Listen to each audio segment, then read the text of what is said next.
ప్రభు పేరట మీ అందరికీ వందనాలు, శుభాలు. మరణాథ. ప్రభునందు ప్రియా దేవుని విశ్వాసులారా, దేవుని బిడ్డలారా, ప్రభు నామంలో మీ అందరికీ శుభాలు తెలియపరుస్తున్నాను. Happy Christmas, merry Christmas. క్రీస్తు నేడు పుట్టిను. హల్లెలూయా. ప్రియులారా, ఇవాళ కొత్త కొత్త విషయాలతో హ్యాపీ క్రిస్మస్ చెప్తున్నారు, హిందీలో, తెలుగులో, ఇంగ్లీష్లో. బట్ కానీ హ్యాపీ క్రిస్మస్, మేరీ క్రిస్మస్, క్రీస్తు నేడు పుట్టిను అనేది పదం ఇప్పటి నుంచి కాదు, మన చిన్ననాటి నుండి మన పితరుల కాడి నుంచి వచ్చిన పదం. ఇలా యేసు మాసుకే జై అని అంటున్నారు. ఇందులో ఆ మాట కనుక ప్రార్థన చేసుకుందాం. ప్రార్థన. పరిశుద్ధుడా, పరిశుద్ధుడా, పరిశుద్ధుడా, మహోన్నతుడా, మహాగణుడు అయిన మా ప్రభువా, నీ కొందనాలు. ఏదైనా దాసుడిని నన్ను ఈ సాయంకాల సమయంలో నిబిడలతో ప్రభా ప్రార్థించి, స్తుతించి, ఆరాధించే కృపను, సహాయం దయచేసినందుకు వందనాలయ్యా. ఈ సమయంలో నీ దాసులుగా, నీ బిడ్డలుగా ప్రభా మేము ప్రార్థిస్తుండగా నీ ప్రార్థన యావత్తు కూడా మాకు తోడుగాను మేలుకరముగా, దీవెనకరముగా ఉంచి నీ దీనదాసుడైన నన్ను నీ ఆత్మతో నింపి ప్రభా నాలోకి నీ వచ్చి ఈ కడవరి దినాల్లో 2023 25వ సంవత్సరంలో ఆఖరి నెల ఈ దినం 14వ తారీఖు సాయంకాల కూడుకులో ఇలాగ నీ బిడ్డల ఎదుటికి వచ్చి నేను ప్రార్థిస్తుండగా, దేవా నీ బిడ్డలైన వారికి ఏం అవసరమో నీ పిల్లలైన వారికి అందించి నీ రాకడకు వారిని సిద్ధపరిచి నీ ఆత్మతో బలపరచమని ఆత్మరక్షణకర్త అయిన దేవి నామమున, దేవదేవుని నామమున అడిగి ప్రతిమాలి ప్రార్థిస్తున్నాను పరమ తండ్రి. ఆమేన్. మన తండ్రి అయిన దేవుని సహాయము సదా మనకు తోడైండును గాక. ఆమేన్. ప్రియులారా, ప్రభు అందిస్తున్న మాటలు అనేక విధములుగా కనబడుతున్నాయి. అయితే ఇక్కడ మరి దేవుడు మనకు అందించే ప్రతి మాట ఆత్మ సంబంధమైన మాటలుగా బైబిల్ గ్రంథంలో కనబడుతున్నాయి. అయితే ప్రభు చూపుచున్న ప్రతి క్రియను, ప్రభు చూపుచున్న ప్రతి పనిని ఆత్మ సంబంధాలుగా మనం భావించాలి. భావించున్నాడు ఖచ్చితంగా దేవుడు తన క్రియలను మనకు అందించేవాడుగా ఉంటాడు.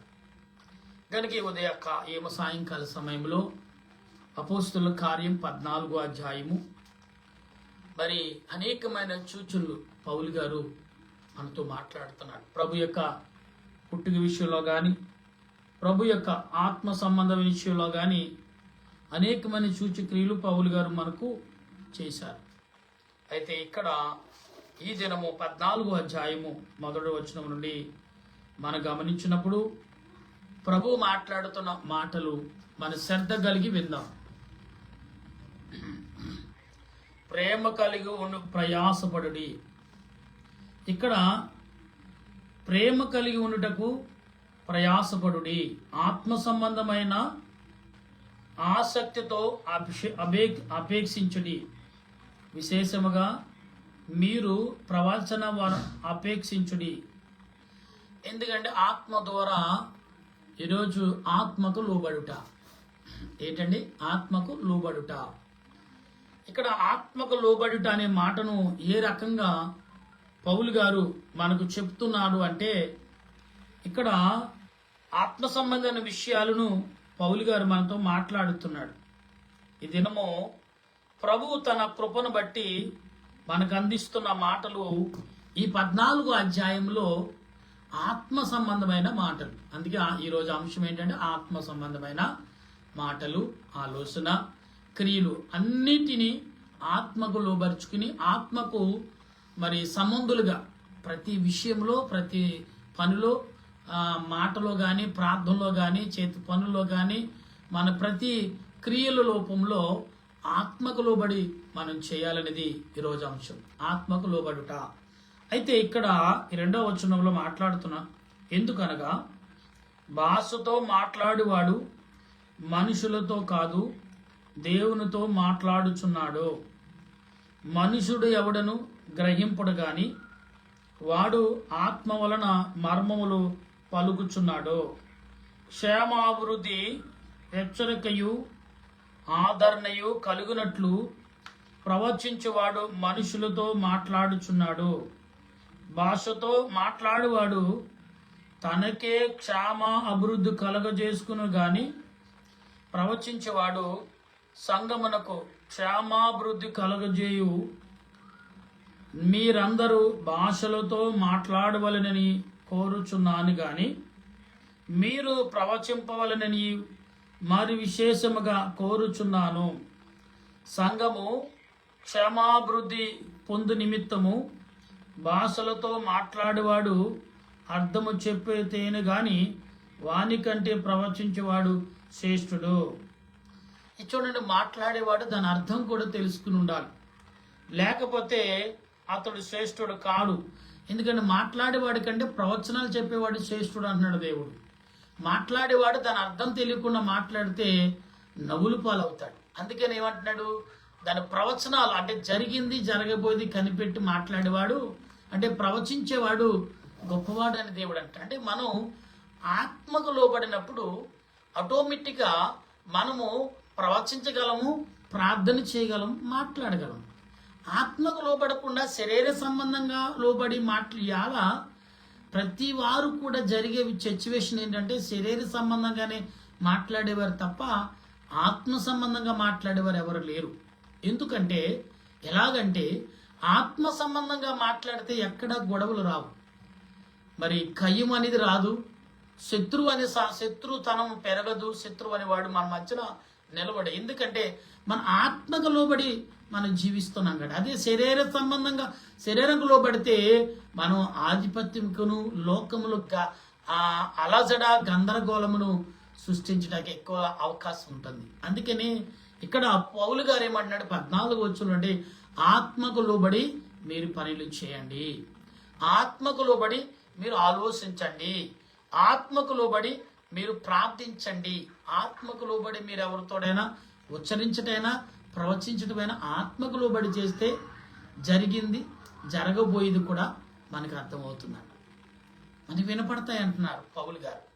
కనుక ఈ రోజున మనం ప్రతి విషయంలో జాగ్రత్త కలిగి ఉండమని చెప్తున్నాడు. ఎందుకంటే ఆత్మకు లోబడిన వాడు నావాడు, ఆత్మకు లోబడకుండా జీవించిన వాడెవడూ నాకు తెలియదని ప్రభువే చెప్తున్నారు. అయితే సహోదరులారా ఆలోచించండి, భాషలతో మాట్లాడుచు నేను మీ వద్దకు వచ్చి సత్యమును బయలుపరచవలని అయినను జ్ఞానో ఉపదేశము చేయవలనను అయినను ప్రవచింపవలనను బోధింపవలనైనను నీతో మాట్లాడకపోయిన ఎడల నా వలనము మీకు ప్రయోజనమేమి?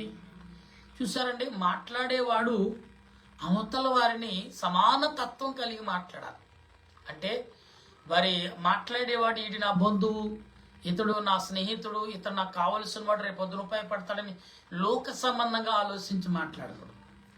ఆత్మకు లోబడి మాట్లాడించేవాడు ప్రతిదీ కూడా న్యాయ పద్ధతిలో న్యాయమైన విధానంలో మాట్లాడతారు. అందుకే చాలా మంది అంటాడు మీ అంతరాత్మకి సమాధానం చెప్పి మాట్లాడమంటారు. ఇవాళ ఎక్కడంది పార్లమెంట్లో కూడా పెద్ద వాళ్ళు అంటే రాష్ట్రాన్ని ఏలుబడి చేస్తున్న ప్రపంచాన్ని మన ఇండియాని ఏలుబడి చేస్తున్న వారు కూడా మనస్సాక్షికి లోబడి మీరు మాట్లాడనని సంబోధిస్తారు. అంటే మనసుకు మనం ఎప్పుడైతే ఆత్మకు లోబడి మనం ప్రవర్తిస్తామో ఎక్కడా కూడా గందరగోళం ఉండదు, సాతానికి కొంచెం కూడా సోటం. శరీర సంబంధంగా ఆధిపత్యం కొరకు మనం ఎదురు చూస్తున్నామో అప్పుడు ఖచ్చితంగా గందరగోళం మరి ప్రారంభమవుతుంది. గ్రూపులు ప్రారంభమైతే శత్రువు అనేవాడు ఆధిపత్యం నీలో పెంచుతాడు. అంటే మనమే పైన ఉండాలి, అవతల వాడిని తొక్కేయాలి. అది ఎలాగవుతుందంటే ప్రాణాలు తీయటకు కూడా వెనకాడదు అంట. శరీర సంబంధమైన ఆధిపత్యం శాశ్వతమైనది కాదండి. ఎలాగే చెప్పగలుగుతారండి? ఆత్మ సంబంధమైన శాశ్వతం ప్రభువే రుజువు చేశారు. ఇదిగో నేను ఆత్మకు లోబడి అనగా నా తండ్రికి లోబడి నేను మీకు ఈ పనులు చేయించున్నాను. మరలా నా తండ్రి యొద్దకు నేను కొనుగోబడుతున్నానని ప్రభు ఎప్పుడో చెప్పారు. ఇవాళ యేసుప్రభు ఈ లోకానికి రావడానికి ఏంటి అండి? పరిశుద్ధాత్మ చేత నింపబడి. మరియా గాబ్రియల్ దూత ఏమంటుంది? మరియా, నీవు పరిశుద్ధాత్మతో నీవు గర్భము దాల్చి ఉన్నావు. అంటే పరిశుద్ధాత్మ దేవుడు నీ గర్భంలో ఆయన బాలుడిగా నియమించబడ్డాడు, నిర్మాణించబడుతున్నాడు అనేది మరియాతో గాబ్రియల్ దూత చెప్పిందండి. అంటే పరిశుద్ధాత్మకు ఆత్మకు లోబడటం వల్ల మరియా లోబడింది కాబట్టి పరిశుద్ధాత్మ దేవుడు ఈ లోకంలోకి ప్రవేశించగలిగాడు. అదే ఈ లోకంలో శరీర సంబంధమైన మనుషులే ఉంటే భూమి మీదకి దేవుడు పరలోకం నుంచి ఏం చేస్తాడు తెలుసా? ఏమండి, ఆ అధికారాన్ని అక్కడి నుంచే ప్రారంభిస్తాడు ఆయన. ఆల్రెడీ సొదొమోరు పట్టణ ప్రజల మీద మొదట అనేక రకాలుగా సూచించాడు. కానీ వారు ఎలా ఉన్నారంటే శరీర సంబంధంగా లోబడి జీవిస్తున్నారు. కాబట్టి వారిని ఏం చేశాడు? వారిని డైరెక్ట్గా పరలోకం నుంచి అగ్ని ఆజ్ఞ ఇచ్చి నాశనం చేశాడు. ఇవాళ మనం ఆత్మకు లోబడితే ఏమంటే ఈ లోకంలో ప్రతి కుటుంబంలో ప్రశాంతత ఉంటుంది. ఆధిపత్యం అనేది ఎలాగంటే ఆత్మకు లోబడకుండా శరీర సంబంధంగా లోబడ. నేను పెద్దవాడిని, నా మాటే పైన ఉండాలని కొందరు, నేను తెలివైన వాడిని కాబట్టి నా మాటే పైన ఉండాలని మరికొందరు ఆధిపత్యంకి వెళ్తున్నారు. పిల్లరా, ఇదంతా కూడా సత్యము కాదని లేఖనము పౌలు గారు గ్రహించాడు. పౌలు గారు శరీర సంబంధంగా నడిచినంత కాలం ఏమైనా సాధించాడండి? ఏమీ సాధించలేదు. ఎందుకంటే పైగా ప్రజలను చూసి ప్రజలు అది చూసి భయపడ్డారు.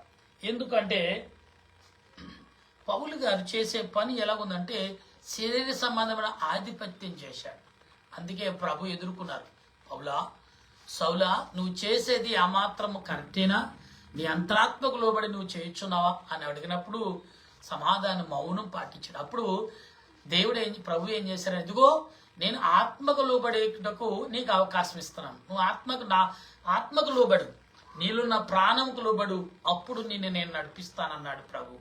కాబట్టి సౌలు గారు పౌలుగా మారి ఆత్మకు లోబడి చేసిన పనులు కాబట్టి ఈరోజు ఈ మాటలు.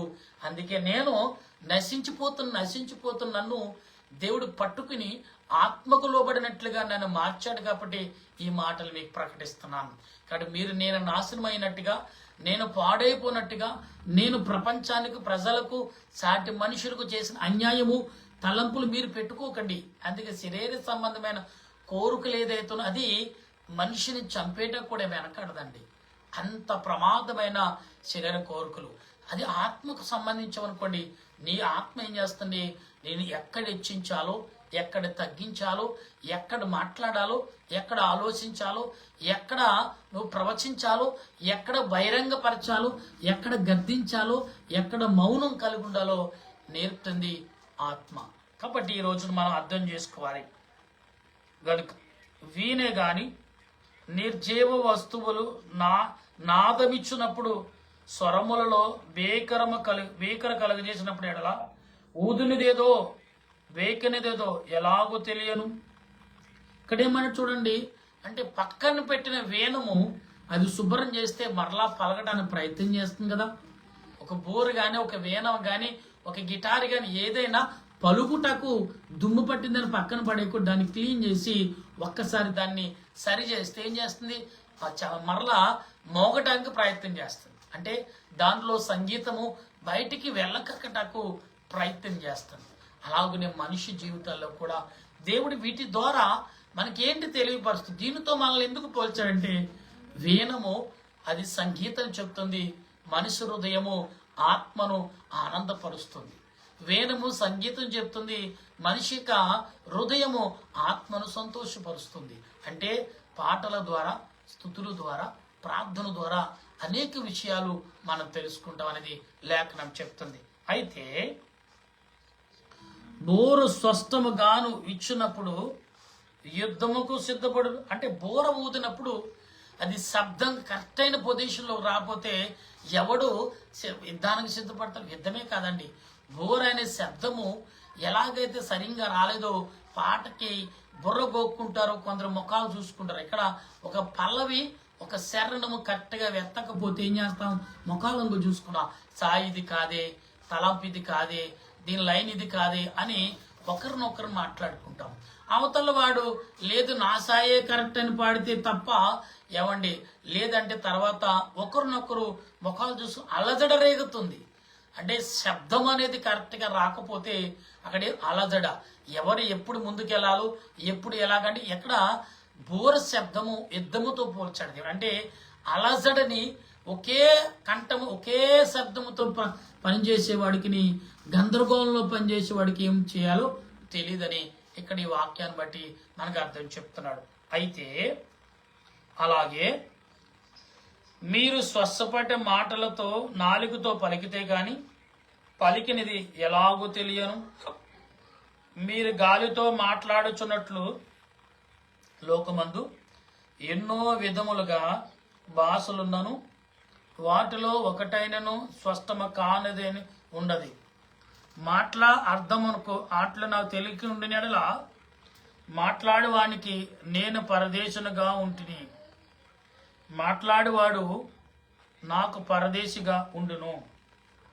మీరు ఆత్మ సంబంధమైన వరముల విషయమై ఆసక్తి కలుగరు గనక సంగమునకు క్షేమ అభివృద్ధి కలుగు నిమిత్తము అవి మీకు విస్తరించినట్లు ప్రయత్నము చేయడి. భాషతో మాట్లాడేవాడు అర్థము చెప్పి శక్తి కలుగుటకై ప్రార్థన చేయవలను. మాట్లాడేవాడు ఏంటి? ఆత్మకు లోబడి ప్రార్థన చేయాలి. సపోజ్ ఎక్కడికైనా కొంచెం ఎవరింటికైనా మాట్లాడాలి వెళ్ళినప్పుడు ఏం చేయాలి? మనం ఏదో మన ఆలోచనలతో మనం ఎలాగన్నాడు వాడు అలాగన్నాడని శరీర సంబంధంగా ఆలోచిస్తే నీకు అసలే అక్కడ విజయం సాధించలేవు. చాలా మంది పలాని వారు ఒక మాట చెప్తారుగా, అక్క అది అన్నయ్య వారి తమ్ముడు నేను పలాని వాడు ఎలాగన్నాడు ఏంటి అసలే చూడెళ్ళి అంటాడు. ఆ మాట అనగానే వీడికి ఏమొస్తుందంటే యువతల వ్యక్తులకి కోపం రగిలుకుంటుంది. అంటే నిప్పు రాజేస్తాడు, చిన్న అగ్గుబులు గీస్తాడు, అది రగిలుకుంటుంది. రగులు అవతల వెళ్ళి ఏం చేస్తాడంటే ఏం మాట్లాడతాడు. ఈ కాస్త మాట ఏమవుతుందంటే నువ్వు ఆలోచించకుండా నీ ఆత్మకు నీ ప్రాణముకు నీవు ఆత్మకు లోబడకపోతే అదేం చేస్తుందంటే నీ శత్రుతనం పెంచేస్తుంది. శత్రుపందం పెంచేసి అప్పుడు ఏం చేస్తావు? మాట్లాడేటప్పుడు కొంచెం కూడా ఆలోచన లేకుండా ఏమరా నా గురించి ఏమనుకున్నావు, నేను ఎవరంటే ఏమనుకున్నావు, ఎక్కడెక్కడెక్కడికో వెళ్ళిపోతూ ఉంటాడు. సాతానుగడు ఎలా చేస్తాడంటే అబ్బాయి నీ అంతేంటో వాడు అంతేంటో చూడు, నీ పవర్ చాలా గొప్పది, నువ్వు సామాన్యుడు కాదని నిన్ను లోపడుండి రెచ్చగొడతాడు. శరీర సంబంధంగా నేను నరాలు తెగిపోయినట్టుగా మాట్లాడతావు. మరి ఆవేశం వచ్చేది, గుండు నీ ప్రతిరోజు కొట్టుకుని దానికంటే ఎక్కువగా కొట్టుకుని మొత్తం శరీరంగా అలదడి వచ్చేస్తుంది, గుండుకు ఒత్తిడైపోతుంది, మనసుకు నోటికి అన్నిటికీ ఒత్తిడి చేరిపోతుంది. అదే మనసుకు ఆత్మకు లోబడి మనసుకు లోబడి పనిచేసామనుకోండి గుండు ప్రశాంతంగా ఉంటుంది, ఏమంటే మనసు ప్రశాంతంగా ఉండేది, నీ ఆలోచన చక్కగా ఉండేది. వెళ్ళిన వాడు అయ్యా నన్ను క్షమించు, క్షమాపణ అంటే నీ మాట్లాడి ఏ ఉద్దేశంతో మాట్లాడావా, పొరపాటుగా మాట్లాడు, ఒకసారి సరి చేసుకో, ఏం మాట్లాడు నీకు అర్థమవుతున్నా, అవతల వాడు ఎందుకు చెప్పాడు గమనించు, ఒకసారి ఏంటి తొందరపడ్డావు ఏంటి అన్నామనుకోండి. అప్పుడంటే అన్నయ్య నన్ను క్షమించు, అక్క నన్ను క్షమించు, తమ్ముడు నన్ను క్షమించు అని క్షమాపణ. నువ్వు గొడవకు అసలు ఎందరూ కానీ అక్కడి నుంచే ఎదురు నీ క్షమాపణ దేవుడు ఇస్తాడు. ఎందుకంటే నువ్వు ఆలోచనలోకి పడ్డావు కాబట్టి, ఆలోచనలోకి నువ్వు వెళ్ళావు కాబట్టి. చూడండి, బురద పట్టిన వాడు నీటిలోకి వెళ్తేనే కదా బురద కడుక్కుని శుద్ధుడి వలె పైకి వస్తాడు. అదే బురదతో ఉంటే ఏం చేస్తుంది?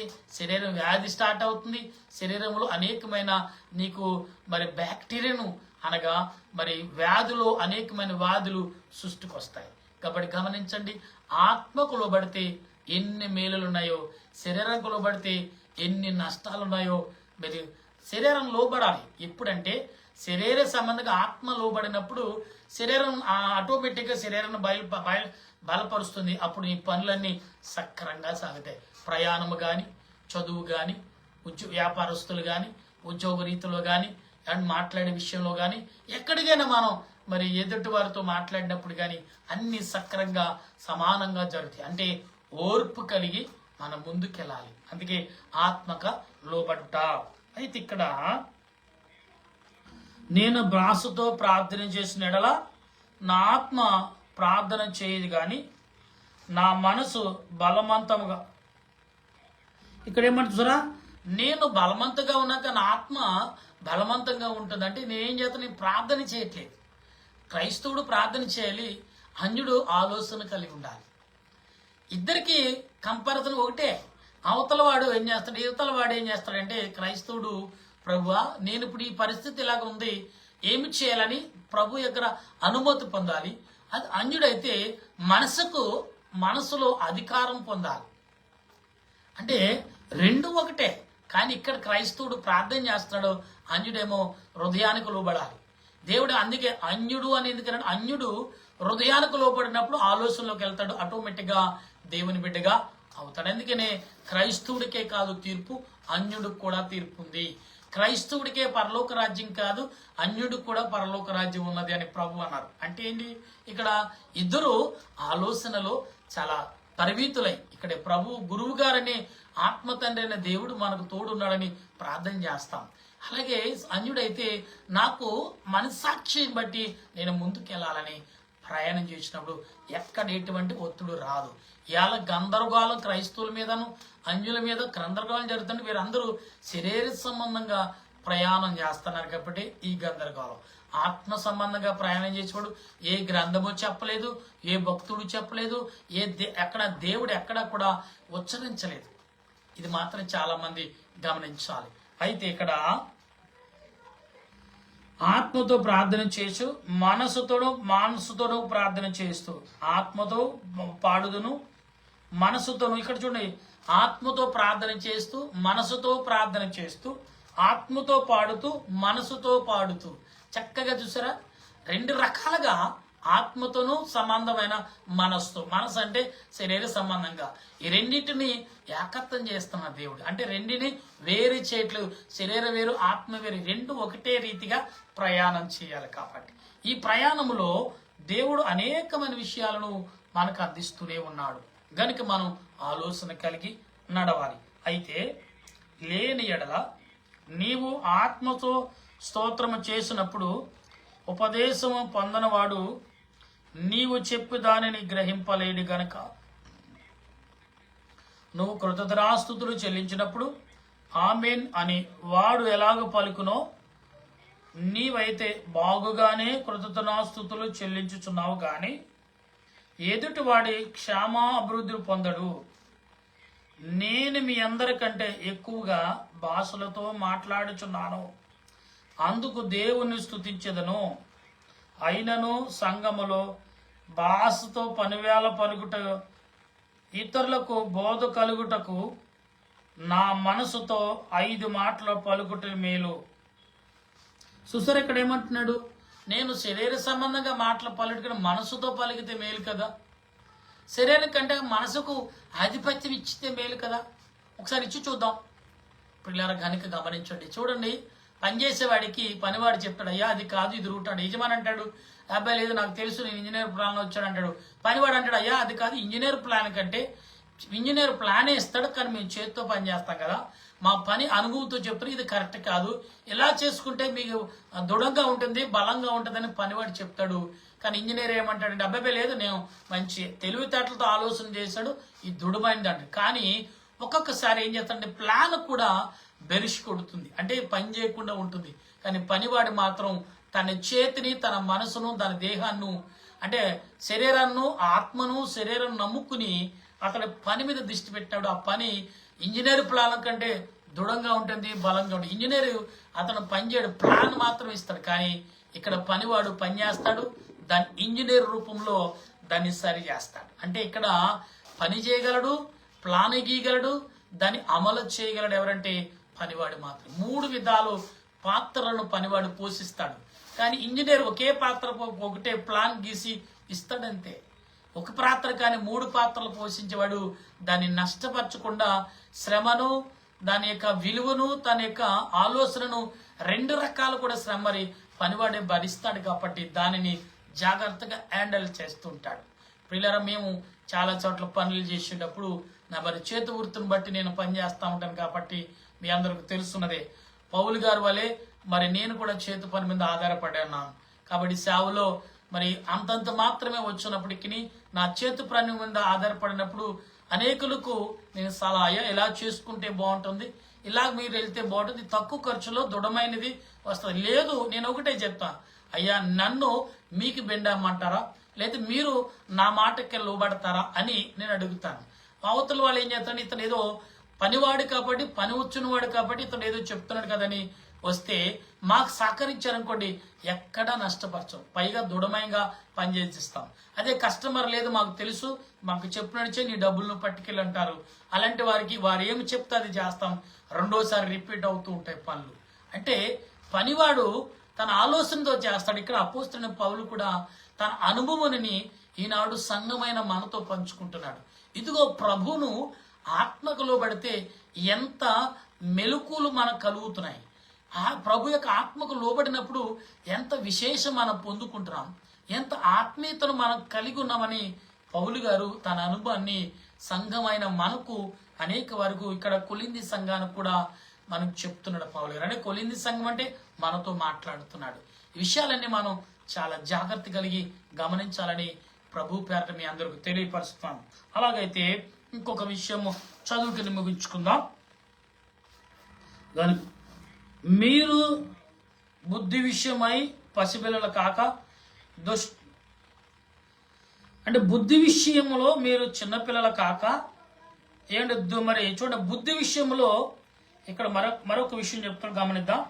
ఇక్కడ ఎంతగా మాట్లాడుతున్నాడంటే ప్రభు మాట్లాడుతున్న మాటలు మనం అర్థం చేసుకోవాలి ప్రియులరా.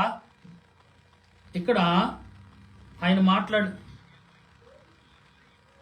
ఇక్కడ చూడండి, బుద్ధి విషయంలో చిన్నపిల్లలు కాకుండా, బుద్ధి విషయంలో అవివేకకులు కాకుండా, బుద్ధి విషయంలో పెద్దవారై ఉండాలంటే మనం ఆలోచించినప్పుడు మాట్లాడినప్పుడు ఎలాగంటే పెద్ద రకంతో మాట్లాడంటే అనుభూతో కలిగిన వారు. చిన్నవాడైన యేసు ప్రభు 12 సంవత్సరాల పిల్లవాడిగా ఉన్నప్పుడు పండితులకి జ్ఞానమును ఉపదేశాన్ని కొన్ని విషయాలు ఆయన స్పష్టపరిచాడు. ఎలాగంటే ప్రభు చేసిన క్రియలు ఆనాడు పండితులు ఎవరితడు అంటే ఫలానా వడ్రంగి యేసేపు కొడుకు అన్నారు. అంటే యేసు ప్రభు అని అనలేదు మొదట. ఎప్పుడు యేసు ప్రభుని గుర్తించారు అంటే పెద్దవాడై 30 సంవత్సరాల వయసు వచ్చిన తర్వాత ఆయనను అప్పుడు కూడా ఏమన్నారు, యేసేపు కుమారుడు, యేసే మరియాల కుమారుడు కదా అన్నారు. కానీ ఆయన ఎప్పుడైతే దేవుని యొక్క తండ్రి యొక్క నామములో బాప్తిసు పొంది ఆత్మకు లోబడి ఆయన ఆత్మ ద్వారా శరీరము రెండు ఏకత్వం చేసుకుని ప్రజల మధ్యకు వచ్చినప్పుడు సూచక్రియలు చేసినప్పుడు ఇతడు యేసు ప్రభు కదా అని అని అప్పుడు గుర్తించాడు దేవుని కుమారుడు అని. ఎప్పుడంటే మొదటి పేతురు గారు గమనించాడు, మీరు ప్రభువా నీవు దేవదేవుని కుమారుడు అని. అంటే ఇలాగా తర్వాత గాబ్రియల్ దూత చెప్పింది, తర్వాత ప్రజలు పండితులు చెప్పారు, తర్వాత జ్ఞానులు గమనించారు, చాలా మంది చెప్పారు. కానీ అది ప్రకటన కంటే ముందు ఎక్కువగా ఎవరు యేసు ప్రభుని ప్రభు అని గమనించారండి, శిష్యులు గమనించారు.